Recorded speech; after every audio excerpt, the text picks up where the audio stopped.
Walking into Sarah's kitchen felt like stepping into a warm hug. The smell of roasted chicken mingled with laughter and chatter, creating a cozy atmosphere that immediately put me at ease. I was a bit of a hermit, preferring my books and lesson plans over social gatherings, but Sarah had a way of drawing me out of my shell. "Emily, you made it!" Sarah exclaimed, her voice a beacon in the bustling room. She dashed over, enveloping me in a tight hug that squeezed the breath out of me for a second. "Thought you'd bail last minute." I laughed, shaking my head. "And miss your cooking?" "Never." Sarah was the kind of friend everyone needed. Straightforward, with a no-nonsense attitude that was as refreshing as it was intimidating at times. Her husband, Mark, was the quieter counterpart, a gentle giant with a knack for listening that balanced Sarah's fiery spirit perfectly. As guests mingled, sipping on wine and nibbling on appetizers, I noticed a man I hadn't seen before. He stood out, not just because of his sharp suit that screamed "I mean business," but there was an air about him that caught my attention. He was chatting with Mark, but his gaze wandered, eventually locking with mine. "That's Michael," Sarah whispered, sidling up to me. "Quite the catch, huh?" I raised an eyebrow. "And he's here because?" Sarah's grin was mischievous. "Let's just say, I might have played matchmaker tonight." Before I could protest, Sarah was dragging me across the room, my heart hammering in my chest. "Michael, this is Emily, the friend I've been telling you about." "Emily, meet Michael, the city's most eligible bachelor." Michael extended his hand, his grip firm but gentle. "Pleasure to meet you, Emily." His voice was smooth, with a confidence that made my knees wobble a bit. "Likewise," I managed to say, hoping my nervousness wasn't too obvious. Dinner was served, and conversations flowed as freely as the wine. Michael was easy to talk to, sharing stories of his travels and business ventures that sounded like they were from another world compared to my quiet life as a teacher. "So, Emily, Sarah tells me you're shaping young minds."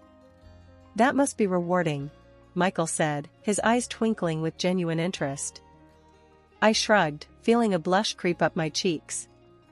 "It's more like herding cats, but yeah, it has its moments." Michael laughed, a sound that made my heart flutter. "I can only imagine. It takes a special kind of person to do what you do." The evening flew by in a blur of laughter and shared stories. As the night wound down, Michael offered to walk me to my car, a gesture I found charmingly old-fashioned. Standing beside my car, the cool night air felt electric between us. "I had a great time tonight, Emily. I was wondering if you'd like to go out sometime, just the two of us?" I hesitated, not used to this kind of attention. That sounds nice, Michael." "Great. I'll call you," he said, his smile sending a wave of warmth through me. "Yeah, I'd like that," I replied, the smile on my face feeling permanent. Driving home, I couldn't shake the feeling that tonight was the start of something new. Little did I know, that dinner at Sarah's wasn't just a simple gathering. Waking up to the chirping birds outside our bedroom window, I stretched, still marveling at the reality of my new life. Married to Michael, living in a house that seemed straight out of a magazine, it was a far cry from my cozy, somewhat cluttered apartment back in the city. The smell of coffee wafted up, pulling me out of bed and downstairs, where Michael was already up, looking every bit the successful businessman, even in his casual morning attire. "Morning, beautiful," he greeted, his smile bright. "Coffee?" "Yeah, thanks," I mumbled, still rubbing the sleep from my eyes. Taking the mug, I sipped the strong brew, letting it chase away the remnants of sleep. "So, what's on the agenda today?" Michael asked, his tone casual as he glanced over his phone. I shrugged. Thought I'd unpack some more boxes, maybe explore the neighborhood a bit. Michael nodded, his attention half on me, half on the emails he was scrolling through. "Sounds good. I've got meetings back to back today, won't be home till late." This had become the norm since we moved in. His presence, once constant and comforting during our courtship, had become more like a guest appearance in our home. I brushed off the nagging feeling of loneliness, chalking it up to the adjustment period of marriage. That evening, when Michael finally came home, I decided to broach the subject. "Hey, can we talk?" I asked as he loosened his tie, looking exhausted. He raised an eyebrow, sitting down on the sofa. "Sure, what's up?" "It's just, I feel like we're ships passing in the night lately. I miss us," I admitted, feeling a lump in my throat. Michael sighed, running a hand through his hair. You know how it is. The business, it's demanding. I'm doing this for us." "I know, I do. But maybe we could set aside some time, just for us? A date night or something?" I suggested, hopeful. He looked at me for a long moment before nodding. "You're right. I'm sorry, Em. Let's do that. How about Friday night? Dinner at that Italian place you love?" A smile broke through my worries. "I'd like that." As we settled into a comfortable silence, me curled up with a book and Michael with his laptop, I couldn't help but feel that this was just a hurdle we'd overcome together. After our quiet moment of reconciliation, the days started to blend into one another. Michael tried to make time for us, scheduling those promised date nights, but his phone was always buzzing, pulling him back into the world of work. I found solace in setting up our home, making it ours, filling it with warmth and love, hoping it would bridge the gap that his absence created. One evening, as we sat on the back porch watching the sunset, a rare moment when his phone was silent, I decided it was the right time to bring up the topic that had been weighing on my heart. "Michael, have you thought about us having kids?" I ventured, my voice shaky with nerves. He looked at me, surprise flickering across his face, before it settled into a contemplative frown. "Kids? You know how chaotic things are right now. I barely see you as it is. Bringing a kid into this, we're just not ready." I felt a sting at his words, a mix of disappointment and frustration. "But we won't ever be ready. There's never a perfect time." I thought. We talked about this before. Michael let out a heavy sigh, running his hands through his hair. I know we did. But things are different now.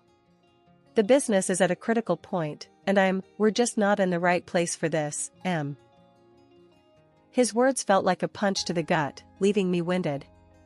It wasn't the response I hoped for, and it hurt more than I expected. "So, what? We just keep waiting? Until when? Until it's too late?" Come on, don't be like that. It's not about putting it off indefinitely. Just, not right now, okay? Let's get through this patch, and we'll revisit. "I promise," he said, his tone gentle but firm. I nodded, not trusting my voice. The conversation had not gone as I hoped, leaving a heavy silence between us. As the night drew in, the gap between us felt wider than ever. 2 years flew by, and the change in Michael was like night turning into day, only in reverse. He was always at the office, buried in work, leaving me alone in our big, silent house. I found myself diving into my teaching, taking on extra classes, even snagged a part-time job to fill the echoing quiet of my days and nights. Michael? When he did show up, it was like living with a storm cloud. Parked in front of the TV, a beer in hand, he'd throw out comments about how I looked, how the dinner tasted like cardboard, or how the house wasn't up to his standards. It was nonsense, all of it. I kept our home spotless, cooked meals that would make a chef nod in approval, and as for my looks, I hadn't let myself go. But the way Michael went on, you'd think I'd given up on everything. Deep down, I knew this wasn't about me or how clean the house was. My gut told me there was someone else, that his late nights were more about who he was with than what he was doing. I've seen enough shifty glances in my time, taught enough kids to know when someone's hiding something. One evening, I couldn't take the charade any longer. Michael staggered in late, more booze on his breath than words in his hello. I was waiting for him, my mind made up. "We need to talk," I said, cutting right to the chase as he flopped down on the couch. "About?" He didn't even look up, just flicked through the channels on the TV. "Us. This." I gestured between us, the vast distance, despite the few feet. "I can't do this anymore, Michael. I'm thinking, we should get a divorce. Finally, he looked at me, his eyes narrowing. Divorce? Are you out of your mind? Do you know what that would do to my reputation? Your reputation? I couldn't believe my ears. Is that all you care about? What about us? What about how unhappy I am? Michael scoffed, taking a swig from the bottle he'd brought in with him. You're being dramatic. It's not that bad. Not that bad? I was fuming now. Michael, you're never here. And when you are, all you do is complain and drink. That's not a marriage. I don't even know what that is. He stood up then, his expression hardening. We're not getting a divorce. End of discussion. I won't have people talking, saying I couldn't keep my wife happy. I stared at him, disbelief and anger swirling in my chest. So, you're happy to live a lie? For appearances? That's enough, Emily. I'm going to bed. We're not talking about this anymore. With that, he turned and left the room, leaving me standing there, my heart breaking in silence. The last couple of months had been rough. I felt like a shadow of myself, dragging through each day with a heaviness that sunk deeper than just fatigue. Food lost its taste, and my clothes hung loose on my frame. Teaching, something I'd always loved, became a chore I barely got through. Michael seemed oblivious to it all, more concerned about the dust on the TV stand than the fact I could barely muster the strength to get out of bed. It got to a point where even I couldn't ignore it anymore. Something was off, and it wasn't just the blues. Dragging myself to the doctor's office felt like climbing a mountain, but I needed answers. Sitting in that sterile room, when the doctor told me I was pregnant, it was like a jolt of electricity. Happiness, fear, confusion, it all hit me at once. But through that storm of emotions, one thing stood clear: I wanted this baby, even if it meant going it alone. Telling Michael should have been a moment we shared, but given the state of things, I was dreading his reaction. My fears weren't unfounded. When I finally mustered the courage to tell him, his reaction was like a slap in the face. Pregnant? His voice was a mix of disbelief and anger. You want to bring a kid into this mess? I stood my ground, holding on to the newfound resolve that came with the thought of being a mother. Yes, I do. And I'll raise this child with or without you. Michael laughed, a harsh sound that echoed off the walls. Without me? You think you can handle this on your own? You're not exactly young, Emily. His words stung, but I was beyond caring about his opinions. I am fully capable of raising this child. It's clear you don't want any part in this, so maybe it's best if you leave. That set him off. Michael was furious, his words a venomous stream I refused to absorb. He stormed out, and the silence he left behind was a relief compared to his presence. 3 days passed without a word from him.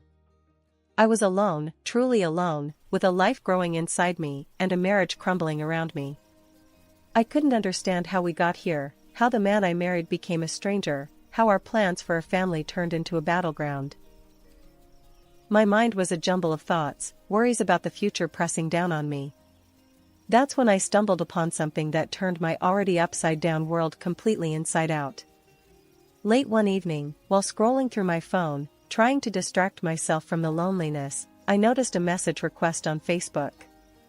It was from someone I didn't know, a woman. Curiosity got the better of me, and I opened it, my heart sinking as I read her words. The message was brief, but clear. She claimed to be in love with Michael, telling me to let him go, because he didn't love me anymore. My initial reaction was disbelief, followed by a bitter laugh. Of course, there was someone else. The late nights, the detachment, it all made sense now. But seeing it in black and white was a slap I wasn't prepared for. Fury and hurt swirled inside me, urging me to do something, anything. So, I did what any self-respecting, scorned woman would do. I went to her profile.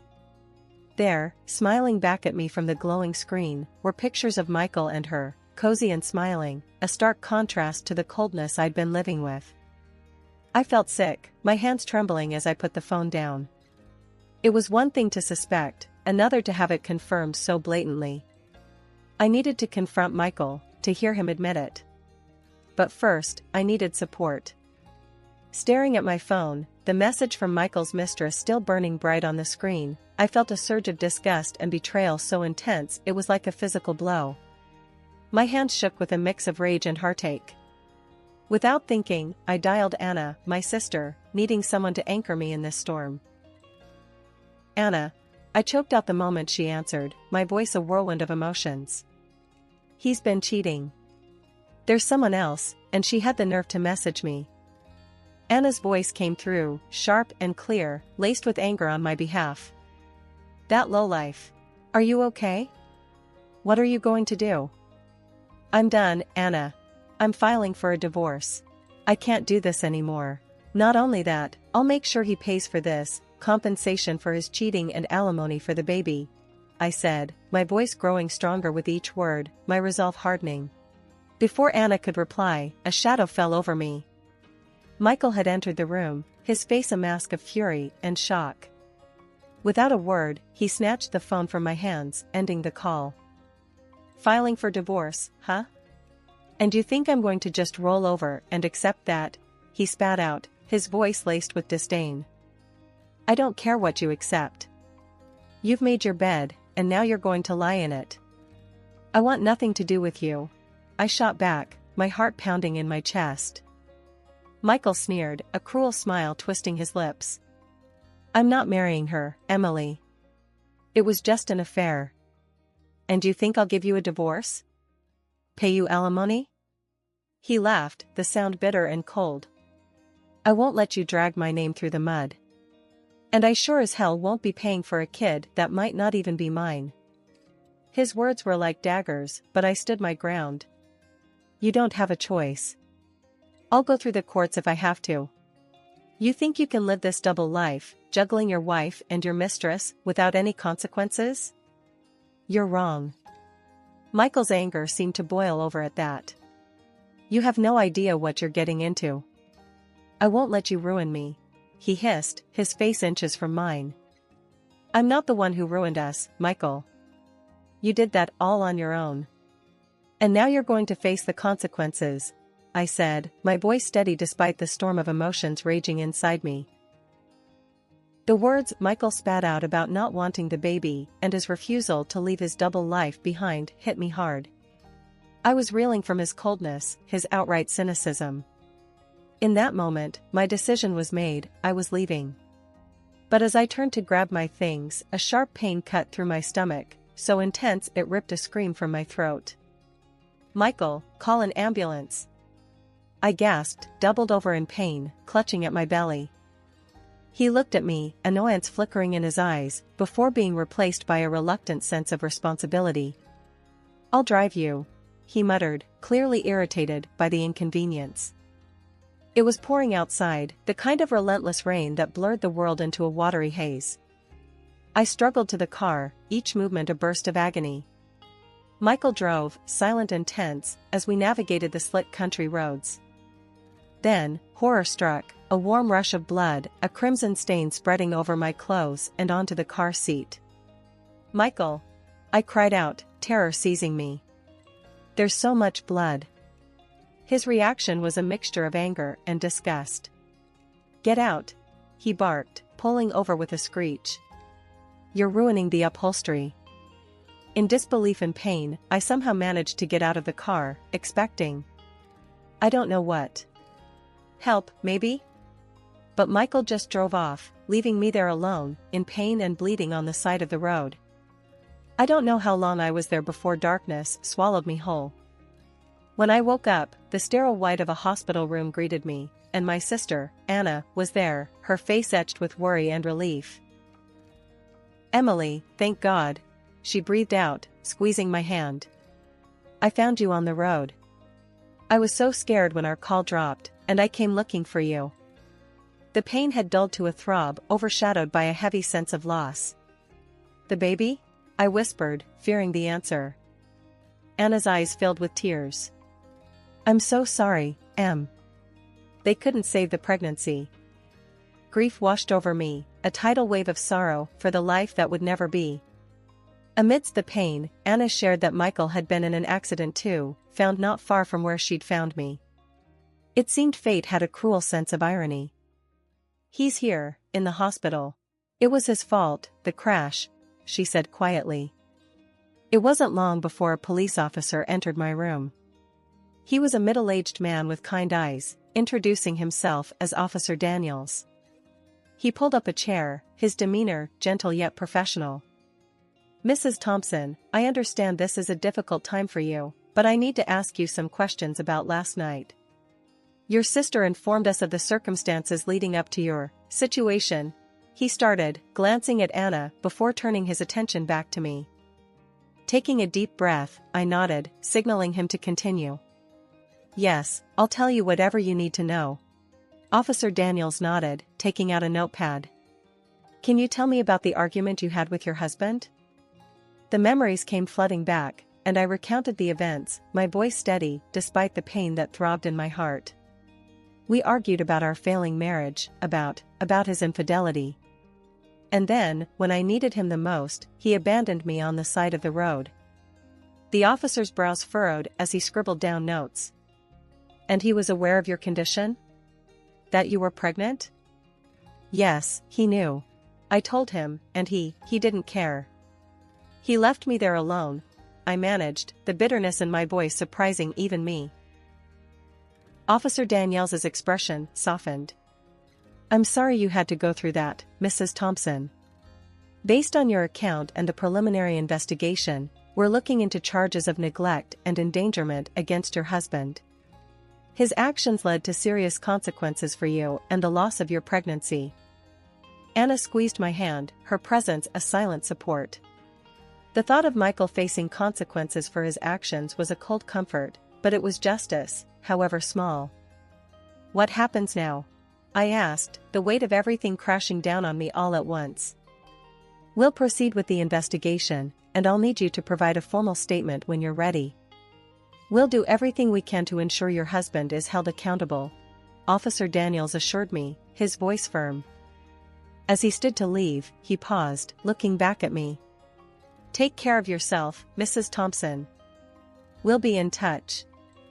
After he left, the room was silent, save for the steady beep of the heart monitor. Anna was the first to break the silence. "He'll get what's coming to him, Em. You're not alone in this." The days that followed were a blur of doctors, police statements, and endless hours of trying to piece together a semblance of normalcy. Michael had been charged, and the news of his actions and subsequent arrest made headlines, tarnishing the reputation he valued above all else. After everything settled, the divorce, the court cases, and Michael's downfall, I started to rebuild my life, brick by brick. The compensation and the justice served felt like a cold comfort, but it was closure. The press had a field day with Michael's story, his reputation tarnished beyond repair. He lost his job, his status, and his ability to charm his way through life. As for me, I took it as a sign to start fresh. I found a quaint apartment not too far from the school, a place filled with light and hope, a stark contrast to the shadows of my past. Returning to teaching felt like coming home, the smiles and laughter of my students a balm to my soul. One afternoon, as I was tidying up my classroom, Marie, a fellow teacher and friend, popped her head in. "Hey, Emily, you heading out soon?" "Yeah, just finishing up here," I replied, stacking some papers. She leaned against the doorframe, her expression serious. "You know, we're all really glad you're back. The kids missed you. Hell, we all did." I smiled, touched by her words. "Thanks, Marie. It feels good to be back. Feels like I'm finally moving forward, you know?" Marie nodded, understanding. "You've been through so much, Emily. But you're one of the strongest people I know. You've got this whole new chapter ahead of you now." I chuckled, the idea of a new chapter still feeling a bit surreal. "Yeah, a new chapter. Just gotta make sure it's a good one, right?" "Exactly," she agreed with a grin. "And hey, who knows? Maybe there's a new love story in there too. When you're ready, of course." The thought had crossed my mind, the possibility of opening my heart again. But I knew if that chapter were ever to be written, I'd approach it with more caution, more wisdom. "I'll take my time with that one," I said, my voice steady. "But for now, my heart's full enough with these kids and getting my life back on track." Marie nodded, pushing off from the doorframe. "Well, just know we've got your back, Emily. Through thick and thin." As she left, her words lingered in the air, a reminder of the support system I had around me. My journey hadn't been easy, and the scars would always be a part of me. But as I looked out at the empty classroom, filled with the echoes of laughter and learning, I felt a sense of peace. All right, everyone's presentations are done. Nick, the manager, said as he tried to move the discussion forward. Excuse me, I haven't. I recently found out something. Nick interrupted me and began to speak. There's apparently someone in this department who didn't graduate high school and is just a part-timer. Meetings should be for employees only. Absolutely right. His lackey, Mike, of course, agreed with Nick. I'm leaving. After leaving the meeting room, I started to shut down my computer. I noticed that an email had arrived, not in my personal inbox, but in the company's shared email. Thinking, there's no point in speaking up, no one will listen, I went home quietly. The next day, I heard a commotion from Nick's desk. He was staring at his computer screen, his face pale. Nick! Is something wrong? Mike looked at the screen with him. And he turned even paler than Nick. Why is he so angry? Knowing the reason for Mike's distress, I thought to myself, serves them right. My name is Adam. My mother passed away when I was in the 9th grade, and I was raised by my father. Well, you could hardly call it being raised. After my mother passed, my father changed. He drowned his sorrows in alcohol, and though he still went to work, he squandered our living expenses on horse racing. Because of that, I had to start working part-time as soon as I entered high school. Every month, I went to the convenience store with bills in hand that couldn't be auto-deducted from my father's account. Even though I endured it because I didn't want to be alone, I reached my limit in my second year of high school and dropped out. I found a live-in job at a distant inn. Thank you for everything. The day I left home, my father, still staring at the TV, spoke. Take care. That was our last conversation. Back then, 18 wasn't the age of majority, so I needed my father's permission to work, and I couldn't hide my place of employment. Yet, my father never visited me even once. I kept working just to survive, and before I knew it, I was 42. Years of hard work paid off, and I was transferred to the headquarters. I was thrilled to be recognized by the company, as I thought I'd be working in the field until retirement due to my lack of formal education. Listen up. Our work can change the future of our employees. Don't drag us down. On my first day after the transfer, Nick, dressed in an expensive suit, spoke sternly. There was a reason for this.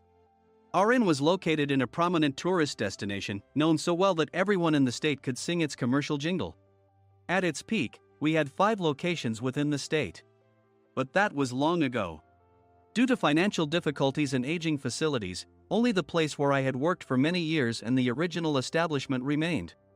I was prepared to lose my job anytime, but now there was a glimmer of hope. With the rise of social media, the tourist area where the inn was located started gaining attention again. Depending on how hard the sales department, where I was transferred, worked, we could either thrive or be forced to give up this prime location to the new hotel chains continuously popping up. For Nick, who had switched careers from another industry to strengthen our sales, this was a battle he couldn't afford to lose. I understood why he had to be strict. I will do my best. Nick sneered at my enthusiastic declaration. Did you not hear what I said? I'm sorry. I thought I was listening carefully. Out of habit from years of customer service, I apologized reflexively, though I had no idea what had offended him. Someone was watching me with a smirk. In this department, there are those who are expected to excel and those who have been shoved here because they have nowhere else to go. You are the latter. It was Mike, the section chief. He's 7 years younger, at 35. But he was called to headquarters much earlier than I was and had been moving around within the headquarters ever since. I'm not jealous, but I can't accept that he's my boss. Graduating from a prestigious university, he has an unusually high pride and caused many problems as a newbie.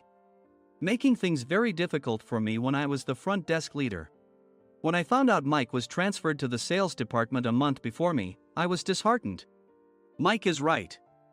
With just a middle school diploma, there's not much you can do.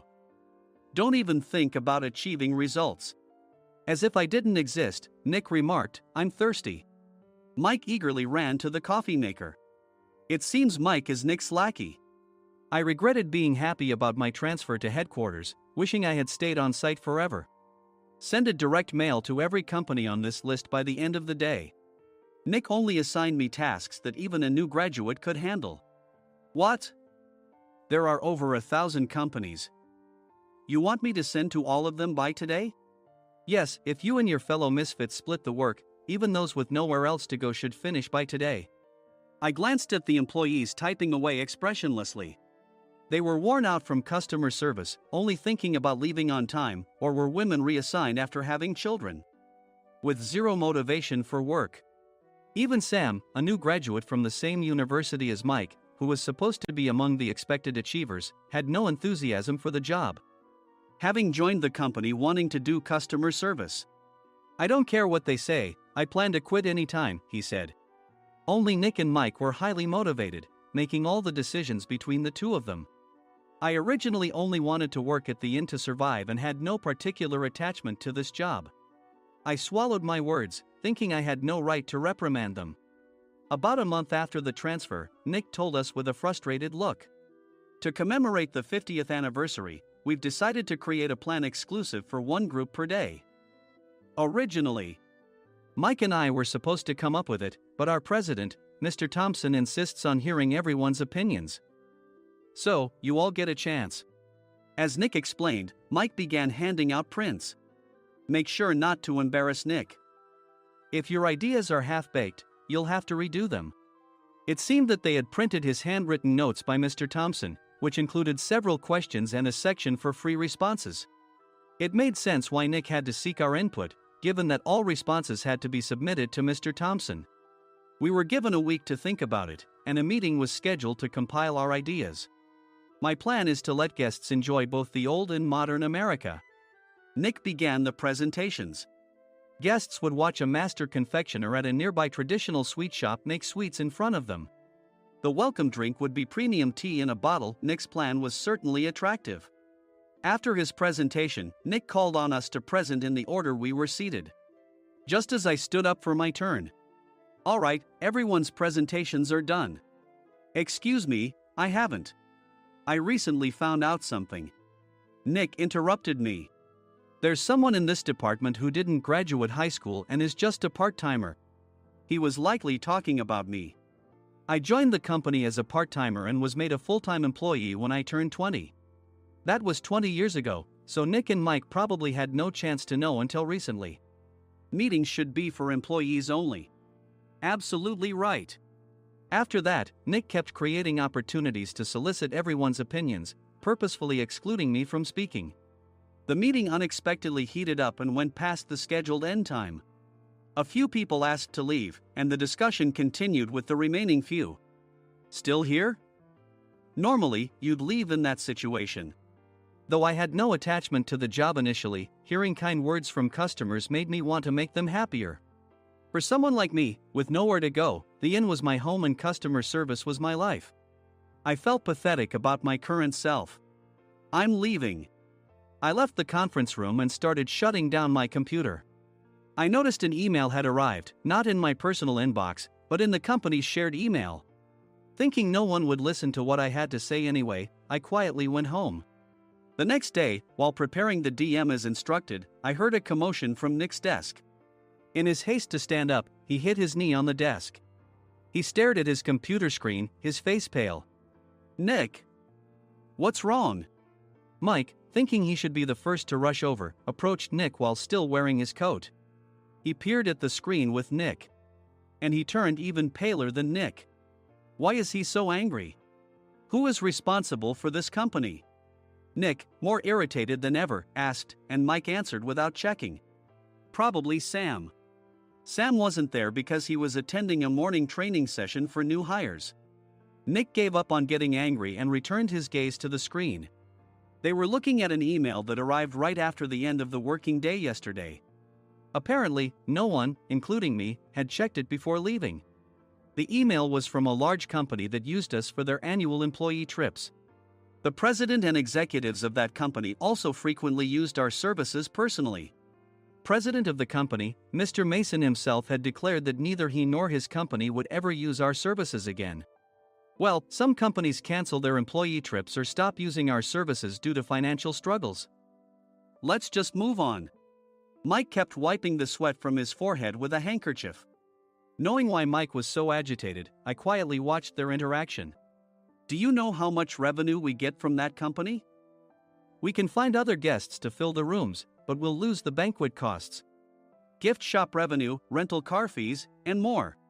Moreover, the gifts were supposed to be prepared by the traditional confectionery shop involved in Nick's proposed plan. If it's known that we incurred such a huge loss at this critical time, Nick's position in the company would be jeopardized. Nick took a deep breath, seemingly trying to calm himself. All right, Mike. Go to New York right now and apologize to Mr. Mason. What? You're coming with me, right? I have urgent work to do. I trust you, which is why I'm entrusting this to you. Please. Mike, believing Nick's sincerity, agreed with a determined look on his face, saying, yes. That's Nick for you. Even if Mike went to apologize, Nick would shift all the blame onto him if the client didn't change their mind. Well, it was Mike's fault to begin with, so it served him right. About 3 hours later, Sam answered a call from somewhere and repeatedly apologized, saying, I'm very sorry. Everyone watched to see what was happening. After ending the call, he informed Nick with a weary tone. When Mike arrived at the client's company, he only made things worse, further infuriating Mr. Mason. He was demanding, get his boss here immediately. It was no wonder Sam was exhausted, dealing with such a call right after returning from training. What is that idiot doing? All right, Adam, you're coming with me. If sacrificing Mike didn't work, then I must be next. Normally, I'd want to refuse at all costs, but I saw an opportunity in this situation. If I can be of assistance, I'd be happy to join you. I immediately followed Nick, and we flew to New York. When we introduced ourselves at the reception, it became clear how serious the situation was, as the receptionist personally escorted us to the president's office. Angry voices leaked through the door, making both Nick and me uneasy. Excuse me. I'm Nick, the supervisor. I understand my subordinate has caused you trouble, and I deeply apologize. Nick, with his experience in the corporate world, knew enough to offer an apology before excuses. However, his customer service skills left much to be desired. I sighed as I saw Mike trembling like a small dog in the corner of the room. What kind of training are you giving your subordinates? Mr. Mason glared at Nick with a red face. The intensity of his gaze made even Nick take a step back. Regrettably, I joined this company only 2 years ago and was unaware of Mike's issues. I should have identified his shortcomings sooner. Indeed. I should have realized sooner. No sensible person would come to apologize and then give a lengthy presentation on the drawbacks of not using their in. Nick froze, his mouth slightly open. Suspecting the worst, I picked up the documents that had fallen to the floor. It seemed Mike hastily prepared these documents on the plane, listing the disadvantages. Disadvantage 1: if you change the venue for the company trip, employees might suspect it's for cost-cutting reasons, leading to a negative impression. Reading it aloud half-jokingly, Nick snatched the papers from my hand and checked the contents with a furious expression. Among the stack of documents was a receipt from a nearby convenience store's copy machine. I felt a pang of dread, hoping he hadn't shown the receipt as well. What do you think he said when I asked what kind of nerve he had to do this? I'm very sorry. Faced with the dire situation, Nick must have thought there was nothing left to do but apologize. In a voice smaller than I'd ever heard from him, he uttered words of apology. He said, I'm a Harvard graduate. I don't believe I said anything wrong. Mike! What have you done? Forgetting his plan to pin the blame on Mike, Nick yelled loudly, even in front of Mr. Mason. I didn't do anything wrong. You're still saying that? Look at him. Mike pointed at me with a shaking hand. I was assigned to headquarters in my 20s and now I'm a section chief. This guy only made it to headquarters at 42. Everything I've done proves I was right. So why are we losing the contract? Having said his piece, Mike collapsed to the floor. Of course. You were sent there because you had nowhere else to go. Mike never expected to hear such words from someone he looked down upon. He lunged at me, and Nick hurriedly stepped in to stop him. Mr. Thompson told me Mike is a quick thinker, and to take good care of him. There's no way he was pushed aside. Don't make things worse here. He didn't say quick thinker, he said only quick-witted, didn't he? I don't remember that part. I recalled the many troubles Mike caused when he was a newbie. When Mike was on the front line, his pride was so high that he never apologized to customers. Customer service, especially in our job, doesn't work alone. It brings both good and bad situations. If the front staff or housekeepers made mistakes, or the cleaning company didn't properly clean a room, one had to apologize to the customers regardless of personal fault. Mike, in such situations, would never apologize, insisting he wasn't at fault. This often angered customers, and as the front desk leader, I frequently had to apologize on his behalf. He caused complaints and disrupted operations, which is why he was quickly moved to headquarters. In departments where he didn't interact directly with customers, his quick thinking was beneficial and things went well. But it seemed his flaws were starting to show. Corporate reservations are supposed to be entered into the system by the sales representative. But a quick check yesterday revealed that more than 10 items were missing from the client's reservation. The handover document clearly stated what needed to be prepared. Why didn't you enter it into the system? Why do we have to give them special treatment? Filling rooms near the banquet hall, setting up all the food in advance. Specifying the brand of wine, they're too demanding. No wonder he always angered customers, I thought, feeling a headache coming on. Grouping them in rooms near the banquet hall is for our benefit too. It makes it easier for the staff to set up beds and serve breakfast since everyone's schedule is synchronized. As for the other requests, Mr. Mason suggested them to lighten our load. I didn't know that. Nick finally seemed to realize that Mike was the one who had angered the client. What did you say to them? I just told them we wouldn't give them special treatment anymore. We shouldn't waste effort on things that don't bring in money. I was utterly exasperated at his lack of understanding of customer service. Of course, we shouldn't comply with unreasonable demands. But carrying over successful practices from past stays makes customers feel remembered and enhances their experience. Good memories encourage repeat visits. That's part of our job. I looked down at Mike, who was sitting on the floor. In our job, nothing is a waste. Mr. Thompson likely moved you to the sales department, hoping you'd finally understand this. How do you think he feels now that you failed to meet his expectations? Mike, tears in his eyes, fled the president's office. I was amazed he still hadn't apologized. You have it tough, Adam.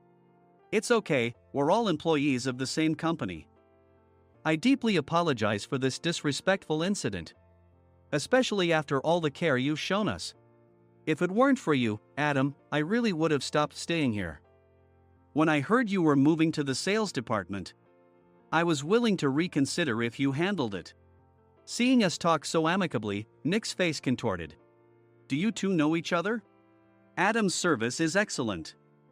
I always requested him specifically. Normally, we don't accept specific staff requests, but we made an exception for Mr. Mason, adjusting my shifts accordingly. He had personally stayed at our hotel just before my transfer, and during casual conversation, I mentioned, I'm moving to the sales department soon. If I hadn't told him then, things could have been much worse. Please continue to take care of us. I look forward to it. On the return flight, Nick awkwardly offered me a can of beer. It's still working hours. Of course, I had no intention of forgiving him for a single beer. Nick might try to pin everything on Mike and avoid any consequences. While pondering this, a startling fact came to light. Nick, the tea bottles for the plan have arrived. I handed Nick a bottle labeled with our inn's name. They look good. What are you talking about? These are plastic bottles. I had assumed we would use the trendy, high-end bottling tea. But what arrived were ordinary plastic bottles of tea with customized labels. The only unique aspect was the label, which had the inn's name, making it look customized. Upon further investigation, I discovered that a substantial amount of money was set to be paid to the tea company. It was priced like bottling tea. Does this plastic bottle really cost $100 each? The tea inside is specially blended for us. The extra cost is for that. Wouldn't it be better to use another tea company? Or is there a specific reason we must use this one? As Nick continued to make excuses, I showed him a printed email. I informed the tea company's president, Mr. Mitchell, that we discovered irregular payments and he confessed. He said you two were high school classmates and planned to split the extra money. That idiot. Why did he confess? That's not important. You should worry about yourself, this could turn into a police matter. Opening the bottle cap, I suggested. How about calming down with this tea? It supposedly has a relaxing effect. Nick drank the tea frantically. In the following days, decisions were made about their fates. Mike was reassigned to the General Affairs Department, with no chance of transfer or promotion, as per Mr. Thompson's orders. As for Nick, since the payment to the tea company hadn't yet been made, he narrowly avoided legal trouble. Instead, he was encouraged to leave the company, and to avoid further complications, Nick submitted his resignation. Rumor has it that connections between HR departments have made it difficult for him to find new employment. Even though it was good to have those two gone, something unexpected happened in the sales department.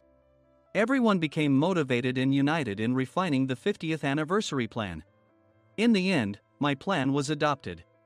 We collaborated with the Tourist Information Center to provide personalized guides. The plan, tailored to the number of guests, was truly special for the 50th anniversary. Hey, is Adam's family coming to stay? I immediately booked that special plan for my family. Sam noticed it on the reservation list and quickly picked up on it. Yes, I'm inviting my father. That's great. I might invite my parents too. I lacked the courage to face my father just as Adam. But here, with the confidence Mr. Mason praised, I felt ready. The 50th anniversary plan was a perfect opportunity to reconnect with my father. I hoped to bring back the days when we could laugh together as we once did.